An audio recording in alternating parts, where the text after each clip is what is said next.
Praise the lord. హల్లెలూయా. ప్రభునందు ప్రియ దేవుని పిల్లారా, నేటి వాక్య ధ్యానము కొరకు మిమ్మల్ని ప్రేమతో ఆహ్వానిస్తూ ఉన్నాను. నేటి వాక్య ధ్యానముగా మత్తయి సువార్త 18వ అధ్యాయము 21వ వచనం నుండి 22వ వచనం వరకు దేవుని వాక్యాన్ని చదువుకుందాం.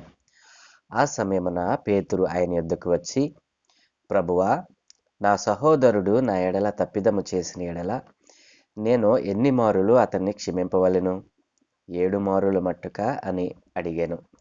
అందుకు యేసు అతనితో ఇట్లనెను, 7 మారుల మట్టుకే కాదు, 70 ఏళ్ల మారుల మట్టుకని నీతో చెప్పుచున్నాను. ఆమేన్. ప్రభునందు ప్రియదేవుని పిల్లారా, చదువుకొనబడిన లేఖ నిమిత్తమై ప్రార్థన చేద్దాం. మమ్మల్ని మికిలిగా ప్రేమించుచున్న ప్రియ తండ్రి, గొప్ప దేవానికి వందనాలయ్యా. ఏ మంచి లేని మా జీవితంలో మరొక నూతన ఉదయాన్ని అనుగ్రహించినందుకే మీకు స్తోత్రాలు. నీ ప్రియ కుమారులుగా కుమార్తెలుగా ప్రతి ఉదయమున మా దినాన్ని మీ సన్నిధిలో ప్రార్థనతోనూ వాక్య ధ్యానంతోనూ ప్రారంభిస్తూ ఉండగా అయా, మీరు మాకు ఇస్తున్నటువంటి మీ ఆశ్చర్యమైన అద్భుతమైన దీవెనలను బట్టి మీకు వందనాలు నాయన.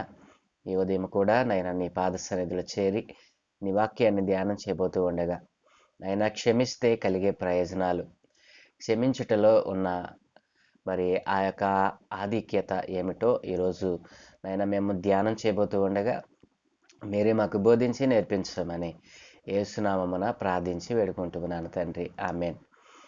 ప్రభునందు ప్రియ దేవుని పిల్లారా, చదువుకున్న లేఖన సందర్భాన్ని మనం ఆలోచన చేస్తే ఒకానొక సమయాన పేతురు గారు యేసు ప్రభువుని అడుగుతా ఉన్నారు, ప్రభువా, నా సహోదరుడు నా ఎడల తప్పిదం చేస్తే నేను ఎన్నిసార్లు అతన్ని క్షమించాలి?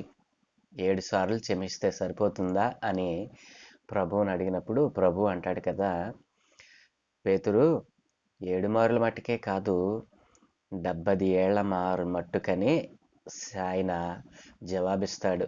ప్రియదేవుని పిల్లరా, 7 సార్లు క్షమిస్తే సరిపోతుందా అని అడిగిన పేతురుకు యేసు ప్రభుల వారు ఇచ్చినటువంటి సమాధానం ఏంటండి? 70 ఏళ్ల మారు మట్టుకు. అంటే ఏంటి దాని అర్థం? ప్రియదేవుని పిల్లరా, కీర్తన గ్రంథము 90వ అధ్యాయము 10వ వచనంలో లేఖనం సెలవిస్తూ ఉంది, మా ఆయుష్ కాలము 70 సంవత్సరములు, అధిక బలమున్న ఎడల 80 సంవత్సరములగును, అయినను వాటి వైభవము ఆయాసము దుఃఖమే.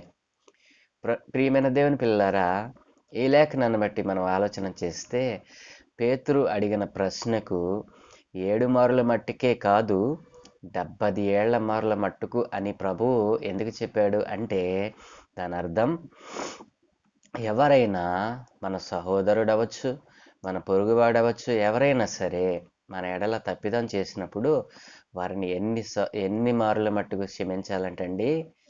మనము జీవించి ఉన్నంత కాలం వారిని క్షమిస్తూనే ఉండాలి. ప్రియదేవుని పిల్లారా, దేవుడు ఎంత సూటిగా చెప్పాడో చూసారండి.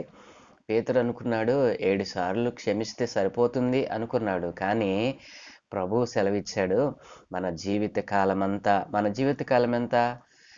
అధిక బలం ఉంటే 80 సంవత్సరాలు, అయితే మన ఆయుష్ కాలము 70 సంవత్సరాలే. ఇంకా అధిక బలం ఉంటే 80 సంవత్సరాలు. అయినప్పటికీ కూడా వాటి ప్రయాసం, వాటి వైభవం ఏంటంట? ఆయాసము దుఃఖమే. కాబట్టి ప్రియదేవుని పిల్లరా, ఈ రోజున మనము క్షమిస్తే కలిగే ప్రయోజనాలు, ఇతరులు మన పట్ల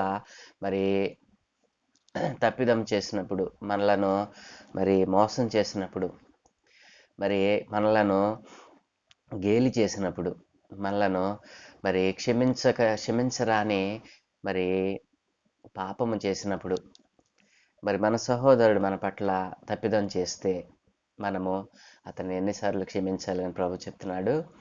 మనం బ్రతుకున్నంత కాలం అతన్ని క్షమించాలి. ప్రియదేవుని పిల్లరా, దేవుని లేఖనములో సెలవిచ్చినట్లుగా మనము 7 మారుల మట్టికే క్షమించి వదిలేస్తే అది ప్రభువుకు ఇష్టమైనటువంటి జీవితం కానే కాదు. కాబట్టి మనము ఈ లోకములో యాత్రికులము, పరదేశులము. ప్రియదేవుని పిల్లారా, ఈ లోకంలో మనము యాత్రికులు, పరదేశులమని గుర్తించి ఈ లోకము మనకు శాశ్వతం కాదని, ఒకవేళ మన సహోదరుడు మనల్ని తప్పిదం చేసినప్పుడు అతన్ని క్షమిస్తే మనకు కలిగే ప్రయోజనాలు ఏంటో తెలుసా?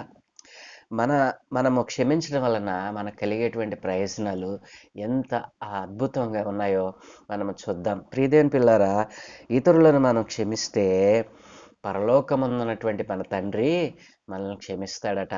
ప్రియదేవుని పిల్లారా, ఇతరులు మన ఎడల తప్పు చేసినప్పుడు వారిని క్షమిస్తే పరలోకమందున్నటువంటి మన తండ్రి మనల్ని గురించి ఆనందిస్తాడు, పరలోకమందు మనలను క్షమిస్తాడు. ప్రియదేవుని పిల్లారా, ఎంత గొప్ప విషయం అండి. అలాగుననే ఇతరులను మనం క్షమిస్తే మన ప్రార్థనలకు ఎంతో కాలం నుండి మనం ప్రార్థిస్తూ ఉన్నాము, కానీ జవాబు రావటం లేదు. ఎందుకో తెలుసా?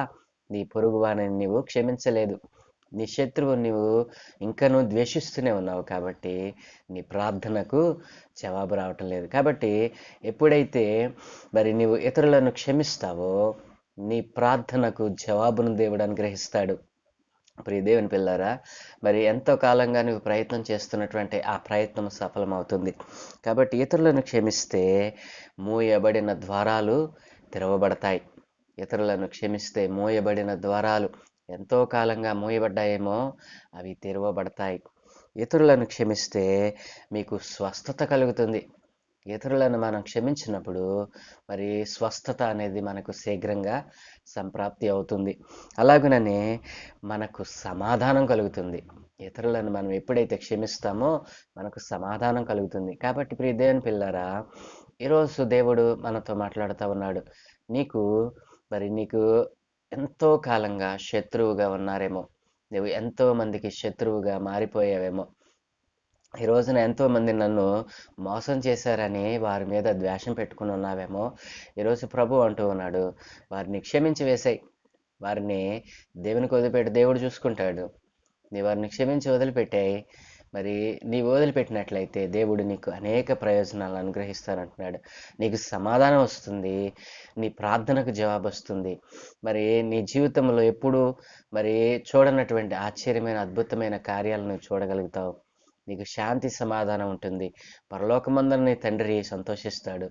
మరి నీ పొరుగు వారిని నీకు విరోధముగా లేచినటువంటి వారిని, మరి నీ సహోదరులను నీవు క్షమించకపోతే, కేవలం 7 మార్లు మట్టికే క్షమించి వదిలిపెట్టినట్లయితే ఆ పాపము నీ మీద నిలిచి ఉంటుంది. నీకు సమాధానం ఉండదు, నీ ప్రార్థనకు జవాబు రాదు, నీకు స్వస్థత కలగదు. నీవు ఎన్నిసార్లు దేవునికి మొరపెట్టినా దేవుని స్వరాన్ని నీవు వినలేవు. కాబట్టి ఈ రోజున మన శత్రువులను క్షమిద్దాం. మరి క్షమాపణలో ఉన్నటువంటి ఆ ఆశ్చర్యమైన అద్భుతమైనటువంటి ప్రయోజనాలు మనం పొందుకుందాం. దేవుడు మనకిచ్చినటువంటి ఈ కొద్దిపాటి జీవితాన్ని దేవుని కొరకు మనం ఉపయోగిద్దాం. దేవునికి ఉపయోగపడే పాత్రగా మనం జీవిద్దాం. దేవుని యొక్క నామాన్ని ఎరిగినటువంటి వారికి ప్రకటిద్దాం. సత్య సువార్త మరి ప్రపంచమంతటా ప్రకటింపబడటానికి మనము కూడా ఒక పనిముట్టుగా మారదాం. దేవుడు ఆ రీతిగా మనలను ఆశీర్వదించును గాక. ఆమేన్.